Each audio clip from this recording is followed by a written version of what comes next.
Perfume मुझे जाना पहचाना लग रहा है। कौन सा परफ्यूम लगाई है? एनवी वाइट। ये परफ्यूम मुझे जाना पहचाना लग रहा है। बड़ा बहुत लोगों की पसंद है ये ना। इसमें कहा जाता है कि हॉट हॉट लगती है। अरे मैं कुछ और नहीं बोल रही भैया, हॉट हॉट लगते हैं ना। फ्रेग्रेंस इसकी बहुत अच्छी है और अच्छा लगाने में। चलो बढ़िया है। अब जैसे परफॉर्मेंस करते वैसे ही करना, इधर भी और इधर भी। ओके पक्का? अरे क्या डांस करती हो तुम भोजपुरी में यार, तुम तो हिला दिए पूरा जिला। कि रिक्शा पे जब बैठ के गोरिया,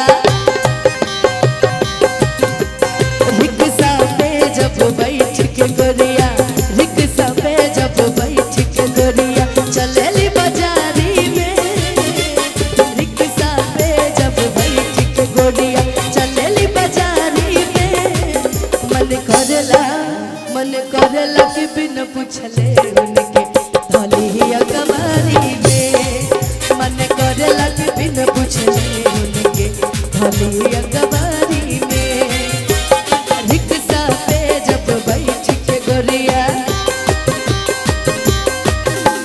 रिक्शा पे जब बैठ के गोरिया चलेली बाजारी में, रिक्शा पे जब बैठ के गोरिया चलेली बाजारी में, मन करेला कि बिन पूछले उनके धोली अखबारी में, मन करेला कि बिन पूछले उनके धोली अखबारी में।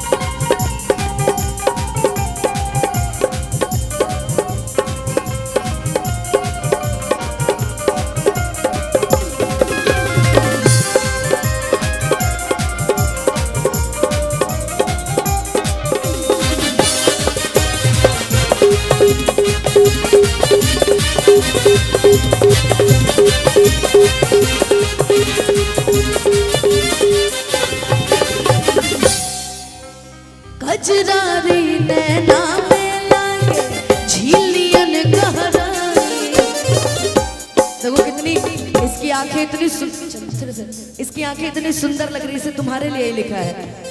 कजरारी नैना में लागे झीलियन गहराई, केसिया लहरे नागिन जैसन जब चले पुरवाई, कजरारी नैना में लागे झीलियन गहराई, केसिया लागे नागिन जैसन जब चले पुरवाई, मस्त जवानी के मौसम बा, मस्त जवानी के मौसम बा, मस्त जवानी के मौसम भरपूर जवानी में, कि मन करेला के बिन पूछले उनसे भरी अखबारी में, मन करेला के बिन पूछले उनके भरी अखबारी में, रिक्शा पे जब बैठ के गोरिया, रिक्शा पे जब बैठ के गोरिया, रिक्शा पे जब बैठ के गोरिया चलेली बाजारी में, कि मन करेला कि बिन पूछले से धोली अखबारी में। एक बार इन दोनों के लिए जोरदार ताली बजा दीजिए।